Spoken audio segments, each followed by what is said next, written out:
السلام علیکم ورحمۃ اللہ وبرکاتہ۔ بسم اللہ الرحمن الرحیم۔ پھر یہ بخار کیسا ہے؟ دم بدم شکنتلا کی آواز کی لرزش بڑھتی جا رہی تھی۔ یہ وہ بخار نہیں ہے جس کا شکار عام لوگ ہوتے ہیں۔ آخر کامران کو بولنا پڑا۔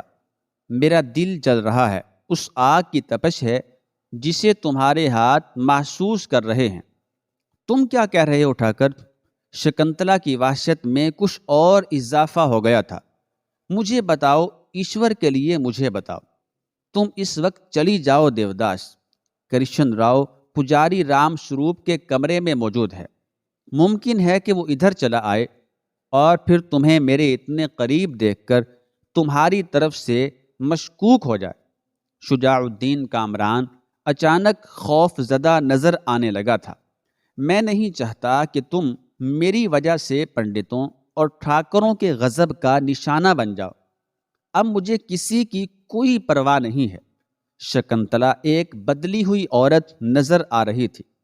اب کوئی پنڈت یا ٹھاکر کسی بھی لباس میں آئے، کسی بھی روپ میں آئے، مجھے ڈر نہیں لگتا۔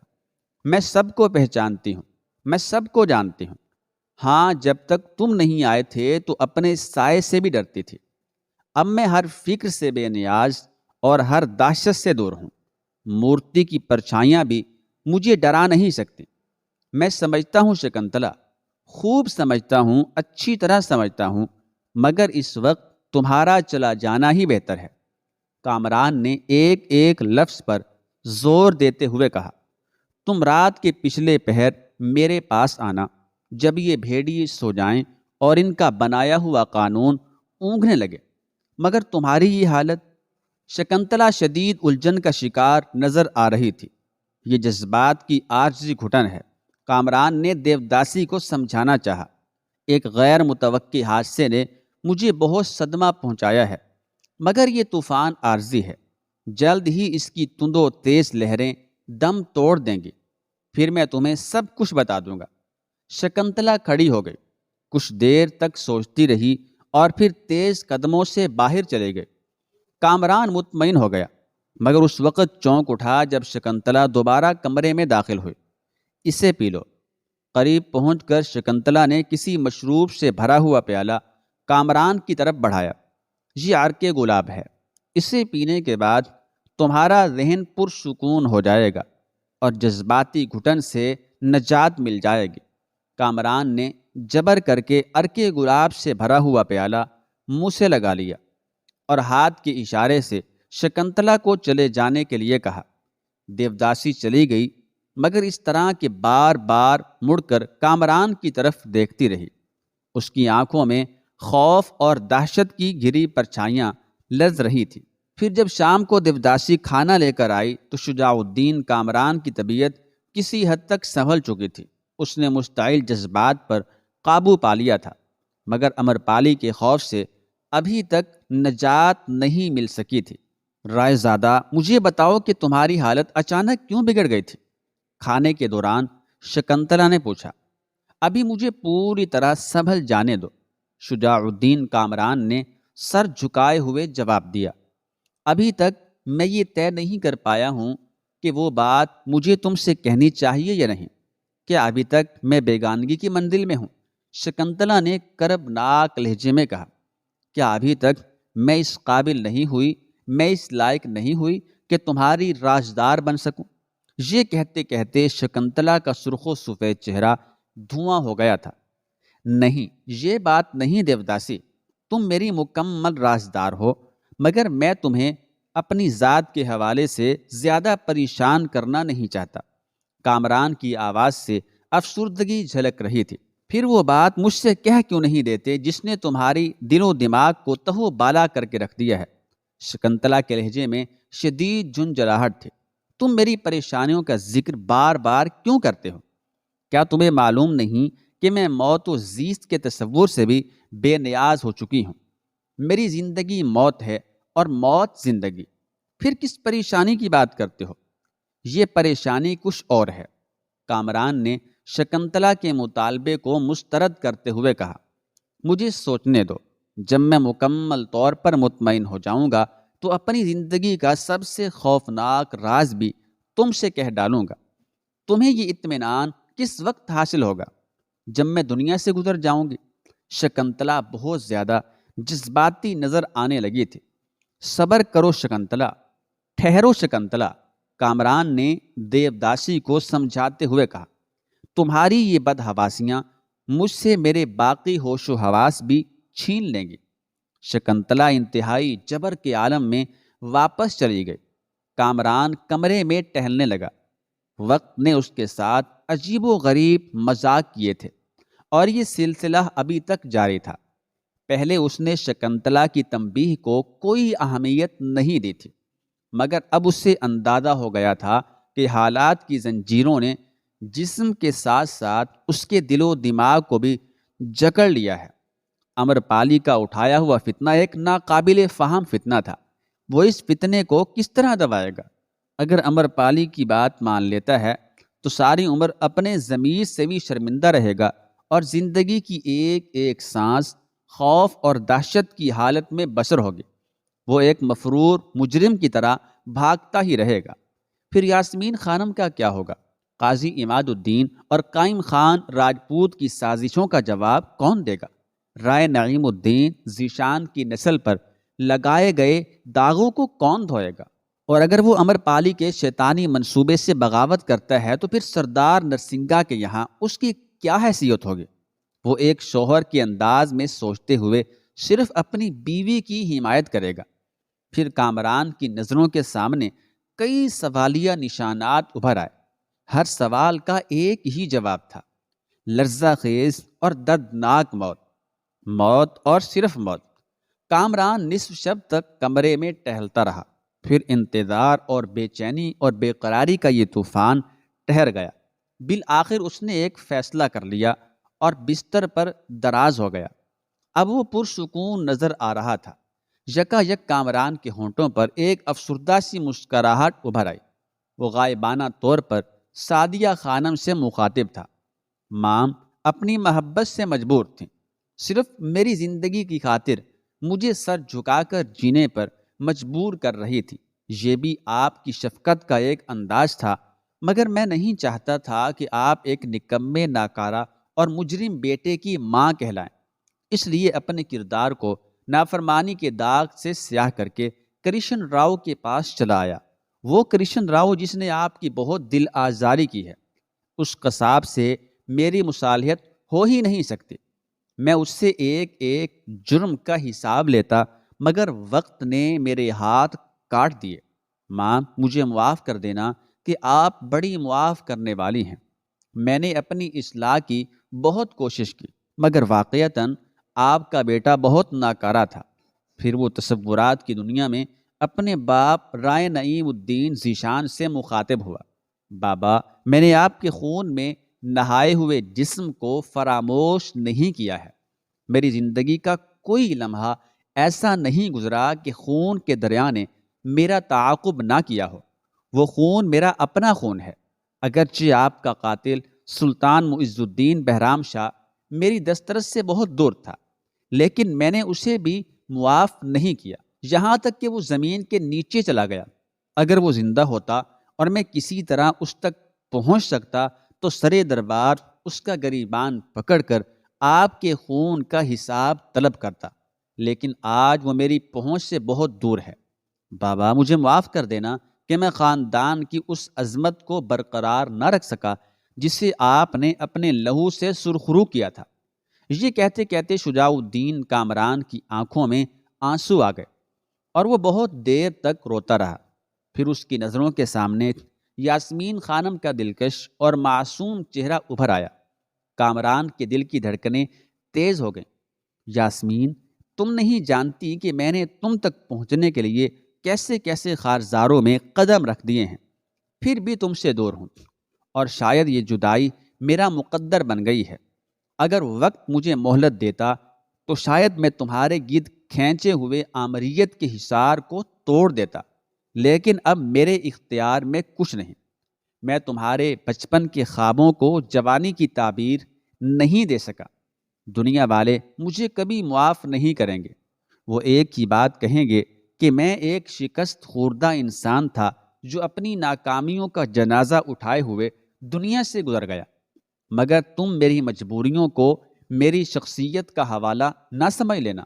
اگر میں اس راستے میں قتل کر دیا جاؤں تو ایک بار میری قبر پر ضرور آنا اور بلند آواز میں گواہی دینا کہ میں کیسا جانباز تھا جو تنہا ستم گروں کی پوری جماعت سے برسرے پیکار رہا اور اس شان سے لڑا کہ مرتے مرتے بھی اپنی شکست تسلیم نہیں کی۔ میں دنیا کی پرواہ نہیں کرتا، اگر سارا عالم بھی خلاف ہو جائے تو مجھے کوئی غم نہیں ہوگا، بس تم میرے جذبوں کی سچائی پر شہادت دینا، پھر میری روح پرسکون ہو جائے گی۔ کامران بہت غم زدہ نظر آ رہا تھا۔ یاسمین خانم سے مستقل جدائی کے خیال نے اسے اس قدر تھکا دیا تھا کہ وہ اپنے آپ کو ایک مفلوج انسان سمجھنے لگا تھا۔ اچانک کامران کو محسوس ہوا کہ اس کے وجود کی راکھ میں شعلے سے بھڑکنے لگے ہیں۔ یاسمین خانم کی یادوں کی ہوا چلی تو بہت گرد و غبار اڑا اور اس غبار کے سینے سے قائم خان راجپوت اور قاضی عماد الدین کے ہیولے ابھرنے لگے۔ پھر جب کامران کے ذہن کی سطح پر یہ دونوں چہرے صاف ہو گئے تو وہ ہذیانی انداز میں چیخ اٹھا، شاید میں تم سے اپنا حساب طلب نہ کر سکوں، مگر میرا خدا تمہیں سلامتی کے ساتھ دنیا سے رخصت نہیں ہونے دے گا۔ شجاع الدین کامران نہ سہی تو میرا کوئی اور ہم نوا آئے گا، اس کے ہاتھ بہت دراز ہوں گے اور وہ تمہاری دستار فضیلت کی دھجیاں اڑا دے گا۔ ابھی خیالی طور پر کامران اپنے دشمنوں سے الجھا ہوا تھا کہ کمرے میں ہلکی سی آواز آئی۔ کامران نے چونک کر دیکھا، دیوار میں شگاف نمودار ہو گیا اور شکنتلا اس خفیہ راستے سے گزر کر کامران کی طرف آ رہی تھی۔ کیا تم کسی فیصلے پر پہنچ گئے؟ شکنتلا کی آواز میں بڑا درد شامل تھا۔ اور کیا میں اس قابل ہوں کہ تمہارے رازوں میں شرکت کر سکوں؟ شکنتلا کی زبان سے ادا ہونے والے چند الفاظ میں شکایت کا ایک دفتر پوشیدہ تھا۔ بیٹھ جاؤ، کامران نے خلاف معمول مسکراتے ہوئے کہا۔ اب تم غیر نہیں ہو دیوداسی، میں تمہیں اپنے ہر راز میں شریک کر سکتا ہوں۔ اگر تم غیر ہوتی تو نفرتوں کے مظاہرے کے بعد مجھے چھوڑ کر چلی جاتی، لیکن تم تو موت کی اس وادی میں ہر قدم پر میرے ساتھ ہو۔ ماں کے بعد تم سے زیادہ قریب کون ہو سکتا ہے؟ کوئی بھی نہیں۔ شکنتلا جذبات سے وارفتہ ہو کر رونے لگی۔ یہ رونے کا وقت نہیں دیوداس۔ کامران مضطرب ہو کر، بے قرار ہو کر شکنتلا کے آنسو خشک کرنے لگا، مگر اس کے بڑھتے ہوئے ہاتھ اچانک رک گئے۔ یاسمین خانم کے تصور نے کامران کو ایسا کرنے سے باز رکھا تھا۔ مجھے بہت خوشی ہوتی شکنتلا اگر میں تمہارے آنسو اپنے دامن میں جذب کر لیتا، لیکن یہ دامن کسی اور کے لیے ہے۔ کامران کے ہونٹوں سے آہے سرد نکل گئے۔ میں جانتی ہوں ان آنسوؤں کے مقدر میں کوئی دوسرا دامن نہیں ہے۔ شکنتلا کے آنسوؤں کی روانی میں کچھ اور اضافہ ہو گیا تھا۔ ایک اپنا ہی دامن تھا جو پارا پارا ہو چکا تھا کر۔ یہ فریاد و فغاں کا موسم نہیں شکنتلا، کامران نے افسردہ لہجے میں کہا۔ ہم سب کے دامن دریدہ ہیں۔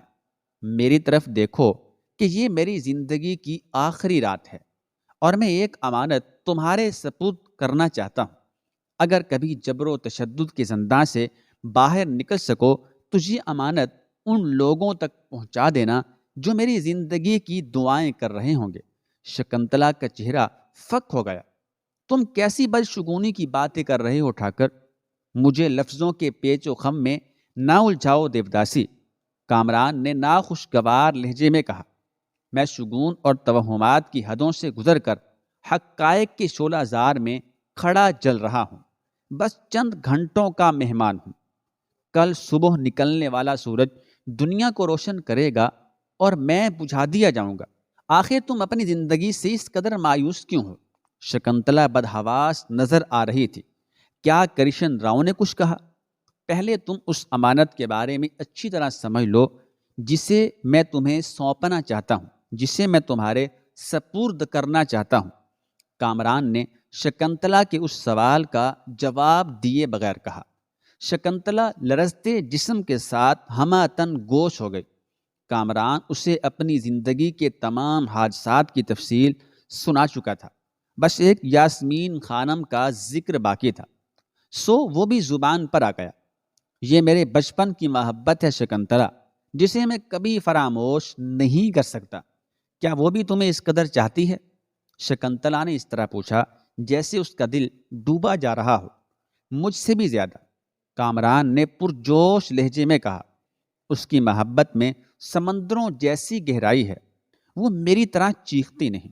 یاسمین خانم کے باپ نے میری غربت اور نامرادی کے سبب یہ رشتہ توڑ دیا، اور پھر مجھے اس کے راستے سے ہٹانے کے لیے زمانے بھر میں مجھے رسوا کر دیا۔ میری قبا پر ایسا داغ لگایا جسے طاقت کے سوا کسی چیز سے صاف نہیں کیا جا سکتا تھا۔ مجبوراً مجھے کرشن راؤ کے دروازے تک آنا پڑا۔ میں سمجھتا تھا کہ میرا منصوبہ کامیاب ہو جائے گا، لیکن گردش وقت نے مجھے اس قابل نہیں چھوڑا۔ اگر تم اس قید ستم سے آزاد ہو جاؤ تو یاسمین خانم سے کہہ دینا کہ رائے شجاع الدین کامران مارا گیا، مگر مرتے مرتے بھی اس کے ہونٹ ایک ہی نام سے آشنا تھے، اور وہ نام بچپن کی محبت کا تھا جس کی خاطر اس نے اپنی زندگی قربان کر دی۔ پھر تم میری ماں کے حضور پہنچ کر عرض کرنا کہ وہ اپنے گنہگار کو معاف کر دیں۔ کیا تم اس امانت کا بارے گراں اٹھا سکو گی؟ اگر میرے پیروں کی زنجیریں کٹ گئیں، شکنتلا کی آواز کانپ رہی تھی، خدا وہ وقت لائے جب ٹھاکر کے زنداں کی اینٹ سے اینٹ بچ جائے اور تم آزاد فضا میں سانس لے سکو۔ دل کی تپش سے کامران کے ہونٹ جل اٹھے تھے۔ اور اگر ایسا نہ ہو سکے تو پھر تم پر کوئی قرض نہیں، میں نے تمہیں معاف کیا۔ کچھ دیر تک کمرے پر موت کا سا سناٹا طاری رہا۔ شکنتلا کسی پتھر کے مجسمے کی طرح ایک ہی زاویے سے کامران کو دیکھے جا رہی تھی۔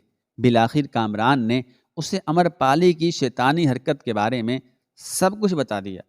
شکنتلا کا چہرہ پہلے کسی خزاں رسیدہ پتے کی مانند زرد ہو گیا اور پھر کفن کی طرح سفید پڑ گیا۔ اب کیا ہوگا ٹھاکر؟ شکنتلا کے ہونٹوں کو بمشکل جنبش ہوئی۔ اس کی آواز کسی ایسی مریض کی آواز سے مشابہ تھی جو آخری ہچکیاں لے رہا ہو۔ کچھ نہیں ہوگا، کامران نے ٹھہرے ہوئے لہجے میں کہا۔ میں سردار نرسنگا کے اعتماد کو دھوکہ نہیں دوں گا۔ میرا مذہب بدعہدی نہیں سکھاتا۔ میں جس باپ کے خون کی فصل ہوں وہ بہت معتبر خون تھا۔ تمہیں معلوم ہے کہ نرسنگا ایک قزاق ہے جو دن رات موت کا کاروبار کرتا ہے۔ شدید اذیت کے باوجود شکنتلا خاموش نہ رہ سکی۔ تم ایک قاتل کے سامنے سچ بول کر کیا حاصل کر سکو گے؟ وہاں تمہاری صداقت پر کون ایمان لائے گا؟ کسی کے ایمان لانے یا نہ لانے سے کوئی فرق نہیں پڑتا، مگر میں ذلت و رسوائی کی یہ زندگی کس طرح قبول کر سکتا ہوں؟ کامران کی وہی باغیانہ ادا لوٹ آئی تھی۔ کیا اس فتنے کو ٹالا نہیں جا سکتا؟ شکنتلا نے بڑی حسرت زدہ آواز میں کہا۔ میرا ذہن تو سوچتے سوچتے شل ہو گیا۔ تم بھی اپنے دماغ کو جلا ڈالو مگر اس کا کوئی حل تلاش نہ کر سکو گے۔ شکنتلا نے کئی تجاویز پیش کی مگر پھر خود ہی شرمندہ نظر آنے لگی۔ ایشور میری مدد کر، جگ کے پالن ہار میری پرارتھنا سن لے۔ جب نجات کا کوئی راستہ نظر نہ آیا تو شکنتلا رونے لگی۔ میں نے تجھ سے اپنے لیے جو کچھ مانگا ہے وہ سب کامران کو دے دے۔ میرا داتا اس کو بچا لے کہ جھوٹوں کی بستی میں ایک سچا انسان مارا جا رہا ہے۔ اگر تو کسی دوسری بھینڈ سے خوش نہیں ہوتا تو میرا بلیدان سویکار کر لے۔ شکنتلا نے اپنے دونوں ہاتھ جوڑ دیے تھے اور آنکھیں بند کر لی تھیں۔ کامران نے اپنی ماں اور مجذوب بابا کے بعد محبت کی ایسی بے ساختہ ادا کہیں نہیں دیکھی تھی۔ شکنتلا کی گریہ ازاری نے اسے پگھلا کر رکھ دیا تھا۔ شکنتلا، تمہاری دعائیں پہاڑوں کو پگھلا سکتی ہیں مگر پتھر کے دیوتاؤں کی آنکھ کو نم نہیں کر سکتی۔ میں پتھر کی کسی مورت کے سامنے دامن نہیں پھیلاتی۔ میں تو اس خدا سے مانگتی ہوں جو مسلمانوں کا خدا ہے۔ کامران حیرت زدہ رہ گیا۔ اسے اپنی سماعت پر شک ہونے لگا تھا۔ تم کیا کہہ رہی ہو شکنتلا؟ مجھے یقین نہیں آتا کہ تم اپنے باپ دادا کی رسموں سے بغاوت بھی کر سکتی ہو۔ کیوں؟ کیا مجھے اس کا حق حاصل نہیں؟ شکنتلا کا لہجہ بڑا کربناک تھا۔ تم بھی تو پتھروں کے باغی ہو۔ تمہارے باپ دادا نے بھی تو دیوتاؤں کے وجود سے انکار کیا تھا۔ پھر میرے انکار کو حیرت اور شبہ کی نظر سے کیوں دیکھتے ہو؟ شکنتلا نے بیک وقت کئی سوال کر ڈالے تھے۔ کامران کے پاس ان سوالوں کا کوئی جواب نہیں تھا۔ میں نے ایک گیانی عورت کی حیثیت سے اس زنداں میں بیٹھ کر تمہارے مذہب کو سمجھنے کی کوشش کی ہے۔ برسوں کرشن راؤ اور دوسرے پجاریوں سے بحث کی ہے کہ حملہ آور مسلمان کیا پیغام لے کر آئے ہیں، اور ہندوؤں کی قطاریں مندروں سے نکل کر مسجدوں کی طرف کیوں بڑھی چلی جا رہی ہیں۔ کرشن راؤ اپنی فطری نفرت کے سبب مجھے مکمل جواب نہ دے سکا، مگر پھر بھی میں نے اتنا سمجھ لیا کہ مسلمانوں کا خدا پوجے جانے کے قابل ہے۔ شکنتلا کے اس انکشاف نے کامران کو بدحواس کر دیا تھا۔ میں انتظار کر رہی تھی کہ کب اس زنداں کی دیواریں گریں اور مجھے روشنی نظر آئے، پھر میں اس روشنی میں اپنی منزل تلاش کر سکوں۔ شاید میری یہ خواہش پتھر کی دیواروں سے ٹکرا کر دم توڑ دیتی کہ ایک دن تم یہاں آ پہنچے۔ میں نے تمہیں ان درندوں سے بچانا چاہا۔ تم سے قربت کا سبب وہی روشنی تھی جس نے میری سیاہ راتوں میں چراغ جلائے ہیں۔ جب تم اپنی ضد پر قائم رہے تو میں نے صبر کر لیا کہ ابھی میرے انتظار کے دن ختم نہیں ہوئے ہیں۔ تمہاری سلامتی کے لیے دعائیں کرتی رہی، مگر آج تم بھی مجھے چھوڑ کر جا رہے ہو۔ کامران لرز اٹھا۔ مجھے لے جایا جا رہا ہے شکنتلا، میں بہت مجبور ہوں۔ پھر مجھے اس روشنی کا سراغ دیتے جاؤ جس کے سہارے زندگی کے اندھیروں سے جنگ کر سکوں۔ شکنتلا کا لہجہ بہت شکستہ تھا۔ کامران نے پہلی بار دیوداسی کے سامنے اللہ کا نام لیا، پھر شہادت اور رسالت کا مفہوم سمجھایا، اسلام کی بنیادی تعلیم کی وضاحت کی اور شرمسار سا نظر آنے لگا۔ میں اس سے زیادہ نہیں جانتا شکنتلا کہ میری تعلیم بالکل نامکمل رہ گئی۔ میری تکمیل کے لیے یہی چند الفاظ کافی ہیں۔ اللہ تمہاری حفاظت کرے۔ شکنتلا کی آواز ڈوبنے لگی تھی۔ ہاں، اگر میں لوٹ آیا اور قسمت نے یاوری کی تو کرشن راؤ کے بت کدے کو مسمار کر ڈالوں گا۔ کامران کے لہجے سے چنگاریاں پھوٹ رہی تھی۔ اگر میں واپس نہ آ سکوں تو اسی صنم خانے میں مر جانا۔ میرے استاد مولانا شمس الدین کہا کرتے تھے کہ اگر ایک سچا مسلمان بھی کافروں کی زمین میں دفن ہو جائے تو خدا اس پورے علاقے کو اہل ایمان سے آباد کر دیتا ہے۔ شکنتلا سر جھکائے بیٹھی رہی، مگر اس کے آنسوؤں کا آبشار جاری رہا۔ اب تم جاؤ، میں اپنے خدا کے حضور آخری سجدہ ادا کر لوں، کامران نے کہا۔ اس سے پہلے کہ موت کے ہاتھ مجھے چھو لیں، میں بتوں کے درمیان اپنے سجدوں کے نشانات چھوڑ جانا چاہتا ہوں۔ شکنتلا حیرت سے کامران کی طرف دیکھنے لگی، پھر وہ اٹھا اور کمرے کے ایک گوشے میں وضو کرنے لگا۔ شکنتلا اس کی ایک ایک حرکت کا بغور جائزہ لے رہی تھی۔ وضو سے فارغ ہو کر کامران نماز پڑھنے کے لیے کھڑا ہو گیا۔ بندگی کا یہ انداز بڑا عجیب تھا۔ مسلمانوں کے سجدہ کرنے اور بتوں کے قدموں پر سر رگڑنے والوں کی عبادت میں بڑا فرق تھا۔ پھر اس نے دعا کے لیے ہاتھ اٹھا دیے۔ اے خدا، اپنے گنہگار بندے کامران کو معاف فرما کہ تیرے کچھ نام لیواؤں نے اسے یہاں تک پہنچا دیا۔ شکنتلا آج کی رات ایک لمحے کے لیے بھی جدا ہونا نہیں چاہتی تھی، مگر کامران نے اسے چلے جانے پر مجبور کر دیا۔ وہ رخصت ہوئی تو اس طرح کہ اس کا دامن آنسوؤں سے تر تھا۔ شکنتلا کے چلے جانے کے بعد کامران ایک لمحے کے لیے بھی نہیں سو سکا۔ سورج نکلنے تک وہ ایک ہی دعا کرتا رہا، اے خدا، مجھے اتنی مہلت دے کہ میں اپنی جان ناتواں کے کچھ قرض اتار سکوں۔